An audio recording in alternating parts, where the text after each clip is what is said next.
Hey guys, welcome back to a new video. In this video we will set up everything we need for Retrofit to be able to make network requests. The first step for setting up Retrofit is always to create the response objects that we need. So whenever we make a request with Retrofit, we will get the answer as a JSON string. For those of you who don't know JSON, that is just a way to convert complex objects in a simple string that you can send over the network and then extract the complex objects again. And we need to create Kotlin objects that represent the answer we will get from the news API we use. Luckily, there is a super awesome Android Studio plugin called JSON to Kotlin class, in which we can just paste a JSON string and it will directly output us the needed Kotlin objects. You can get this plugin by pressing Ctrl, Alt and S to open up your Android Studio settings, and then we can navigate to plugins and click on Marketplace, and here you want to type JSON to Kotlin class, this one. I already have it installed, but make sure to install this one. You maybe have to restart Android Studio, but after that press OK and move to the website, the newsapi.org website. Here you can see on the homepage of that there are some example requests and responses. So that URL here is the request that we would do, and this is the corresponding response. So we make this request with some query parameters here. For example, we have the parameter Q here, and in this request they set it to Bitcoin. So we search for all news regarding Bitcoin. And in the response object, you can see that is the JSON string. That is basically just a whole bunch of curly brackets and square brackets with basic data types here, like strings, we have null objects, integers, and so on. And all we have to do to convert that JSON string to Kotlin objects is to copy that whole bunch of code here and paste it in our plugin. But sadly, on this website, they have those little minus symbols here that also get copied, but they don't belong to the actual request or actually response. To solve that problem, we can just copy this URL, the request URL, and open it in a new tab. And here you get the same response again. And here you can just press Ctrl+A to select everything and then copy it. Go back to Android Studio. Right click on your project package, our MVVM news app. Go to New, and here you can see we can create a Kotlin data class file from JSON. This one we want to select here. And here we just paste the JSON string that we've copied from our web browser. And we have to choose a class name for our response object. I will just name this news response. And after that, just click on Generate, and the plugin will do the work for us. You can see it generated 3 classes. This one is our actual news response. That response consists of a list of articles, the status of that response, and the number of total results. And for those articles, it generated another class article that contains the author, content, and so on. So now we are actually ready to create our API interface. Let's go to our MVVM News app and create a new package. I call it API. And in this API package, we create a new Kotlin file or class. Make sure to select interface here and call it News API. This interface will be used to define our single requests that we can execute from code. And the first function in that interface will be used to get all the breaking news from our API. And whenever we make an HTTP request, we need to specify the type of that request. In this example, because we want to get the breaking news from our API, this is a GET request because we want to get data from our API. And for that, we need to annotate our function with @get. And in the parentheses, we need to specify the URL that we want to get data from.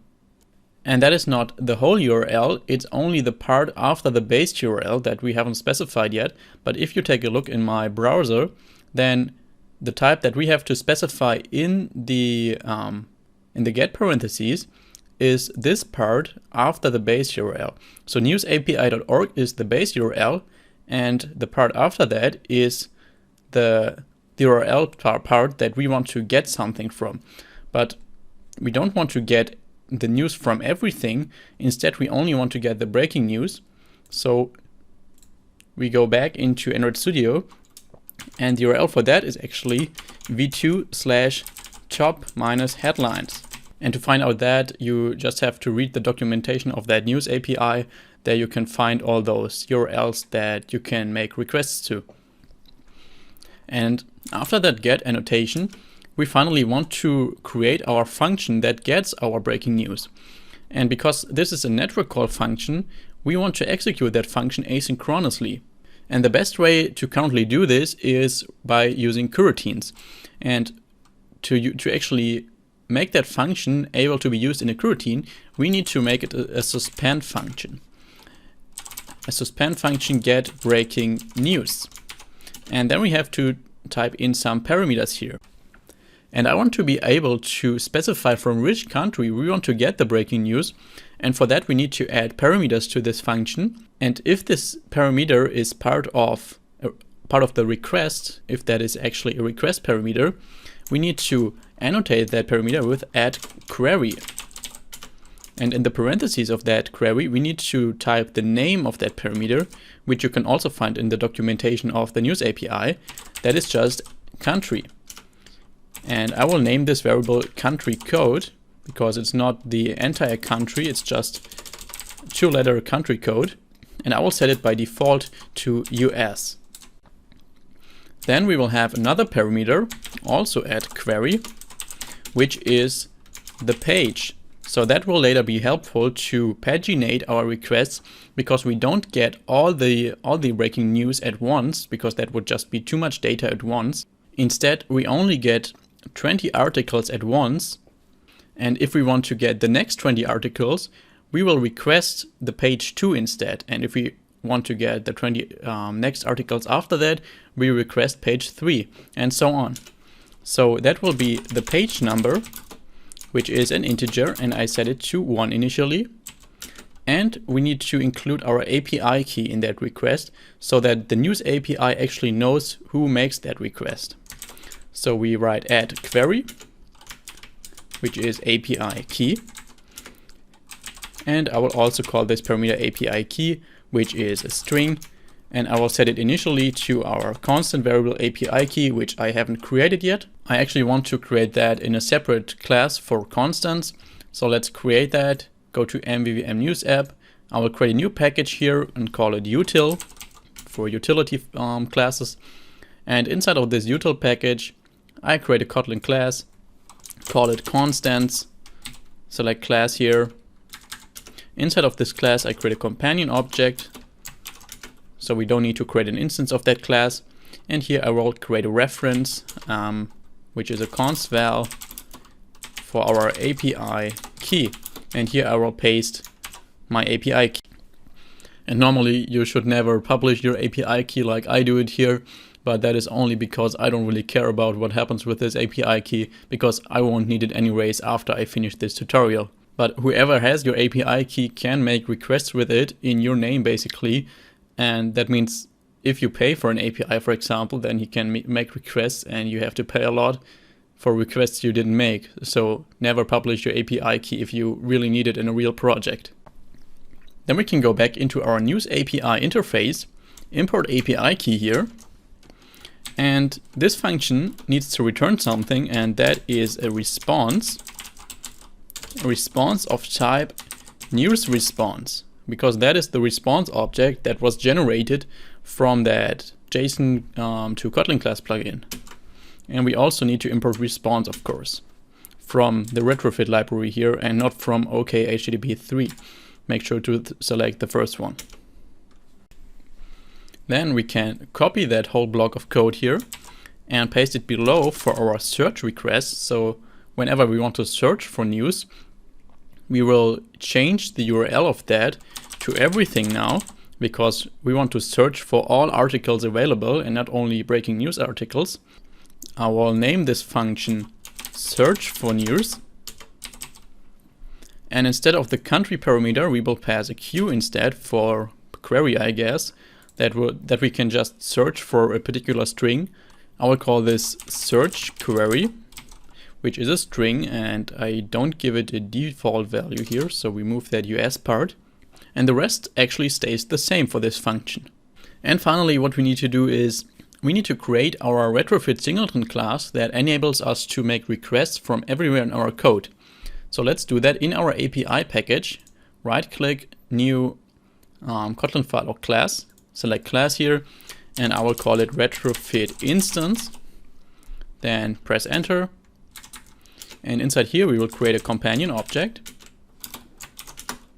And we will create a private val retrofit by lazy. This lazy just means that we only initialize this here once, what we will put in this in these curly brackets. So first of all, I told you in the first part of this course that I also included a dependency to be able to log responses of retrofit, which is very useful for debugging. I will create that logging interceptor, it is called. So val logging is equal to HTTP logging interceptor. We will just attach this to our retrofit object to be able to see which requests we are actually making and what the responses are. Then we need to set the logging level, so logging.setLevel, and we set it to HTTP logging interceptor .level.body. So we actually see the body of our response, so the actual response.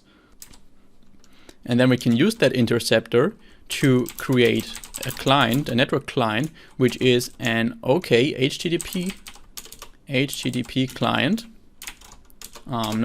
builder. And here we can add that interceptor and pass our logging here, logging, and call .build afterwards. And now we can use that client and pass it to our retrofit instance. So we will return in this lazy block retrofit.builder. First we want to set the base URL to base URL, which is also a constant I want to create in our constants class. So go back here and create a const val base URL, and that is just https newsapi.org. Then we can go back to our retrofit instance, import base URL, then add a converter factory to our retrofit. That is just used to determine how the response should actually be interpreted and converted to Kotlin objects. And we will use the JSON converter factory here, which is just the Google implementation of JSON converting. And now we have to call JSON converter factory.create here. And we want to add our client, which we added above. Don't forget to call build afterwards. And that's it for our retrofit builder. Now we can finally get our API instance from that retrofit builder by creating a val API, also by lazy. And inside of this, we return a retrofit.create. And inside here, we need to pass the class of our API, of our interface, which is newsapi : class.java. And this is the actual API object that we will later be able to use from everywhere to make our actual network requests. So I hope this video helped you to understand retrofit and how to actually set it up. If so, please let me know in the comments. And if you didn't understand something, then please let me also know that. I can answer your questions. Have a good day. See you in the next video. Bye bye.